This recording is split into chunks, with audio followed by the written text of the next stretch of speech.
அநேக வேளைகளிலே நம்முடைய ஞான குறைவினாலே, நம்முடைய அறிவீனத்தினாலே, நம்முடைய தவறான தெரிந்து கொள்வதனாலே, நம்முடைய தவறான பேச்சினாலே, நம்முடைய தவறான செயல்பாட்டினாலே சில பாடுகளை நாம் படுகிறோம். இதற்கு தேவன் பொறுப்பு கிடையாது. இதற்கு நாம் தான் பொறுப்பு. அநேக கிறிஸ்தவ விசுவாசிகள் இன்னைக்கு ஏன் தெரியுமா பாடுபடுறாங்க?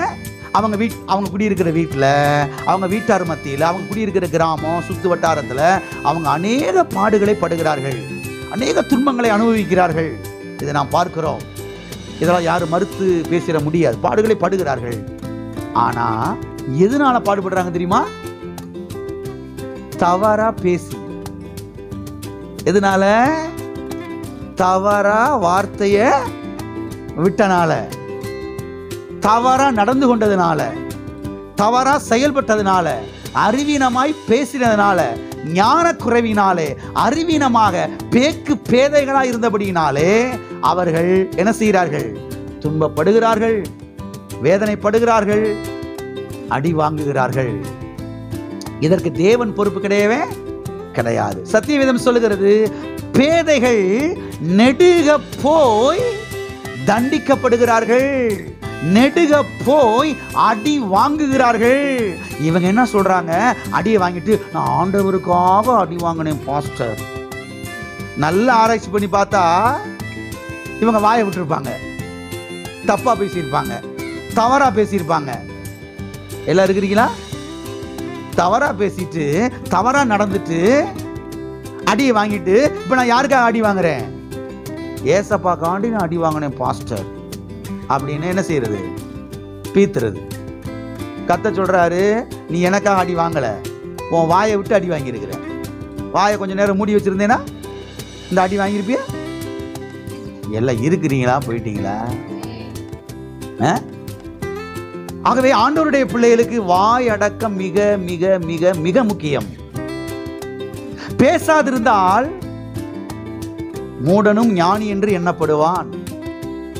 பேசாதிருந்தால் மூடனும் ஆத்தை வாயை திறக்க மாட்டேங்கிறாரியா, உலகத்துல பெரிய ஞானியா இருப்பாரோ, வாயை திறந்தாதான் தெரியும் யாரு இருந்தால்னு.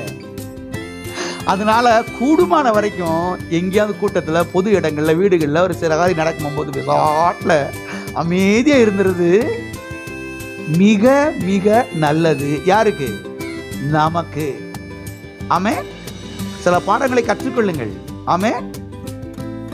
அங்க போய் உக்காந்துக்கிட்டு அவன் சாமியை பிடிச்சி திட்டுறது, வீட்டுக்குள்ள நின்றுக்கிட்டு எதுக்கு திட்டுனீங்க? ஏப்பா, உன் சாமியை பத்தி சொல்றதுக்கு 1000 இருக்குப்பா, லட்சம் இருக்குது. இயேசு நல்லவர், அன்புள்ளவர், இரக்கமுள்ளவர். எப்பேற்பட்ட பாவியா இருந்தாலும் கர்த்தர் உன்னை மன்னிப்பார். வா, ஆண்டவரை பத்தி பேசுறதுக்கு 1000 இருக்குது. அதை பேசுறது விட்டு விட்டு அவன் சாமியை பிடிச்சி எதுக்கு நீ திட்டிக்கிட்டு இருந்த? மெண்டல் கண்டல பிடிச்சிருச்சா? மூளை கோளாறு ஆயிடுச்சா? தேவையில்லாதெல்லாம் பேசுறது. அங்க போய் ஓ இது பெரியதா, ஏன் இது பெரியதா?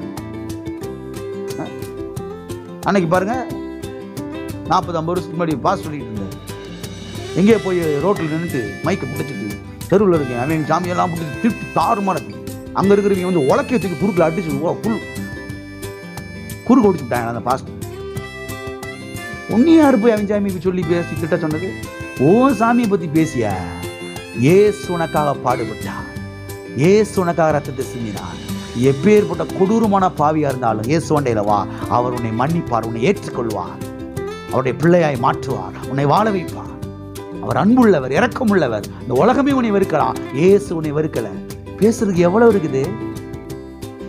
இருக்கிறீங்களா? அதனால பப்ளிக்ல போய், குடும்பத்துல போய், 4 இடங்கள்ல போய் தேவையில்லாத பேசின்னு செய்யுங்க.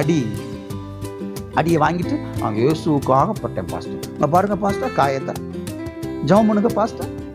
என்னத்தை ஜெபம் பண்றது? இப்ப அறிவு வரணும்னு ஜெபம் பண்ணணும். அறிவு வரணும்னு பேதைகள் நெடுக போய் அடி என்ன செய்கிறார்கள்? யார் வந்தாலும் அடிக்கல, இவன் போய் என்ன செய்யறா? எல்லாம் இருக்கிறீங்களா? சத்தத்தையே காணாம இன்னைக்கு.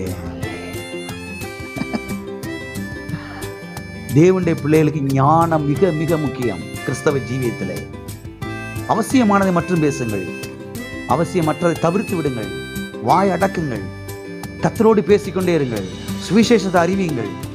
அது நிமித்தமாய் சில பாடுகள் வந்தால் சந்தோஷமா ஏற்றுக்கொள்ளுங்கள். ஆனா தவறா பேசி, தவறா வார்த்தையை விட்டு, தேவையில்லாத இருக்கிற மூக்கள் அலைஞ்சு அடியை வாங்கி விட்டு, நான் இயேசுநாதருக்கா அடி வாங்கினேன்னு செய்யாதீங்க. பீத்தாதீர்கள். எல்லாம் இருக்கிறீங்களா?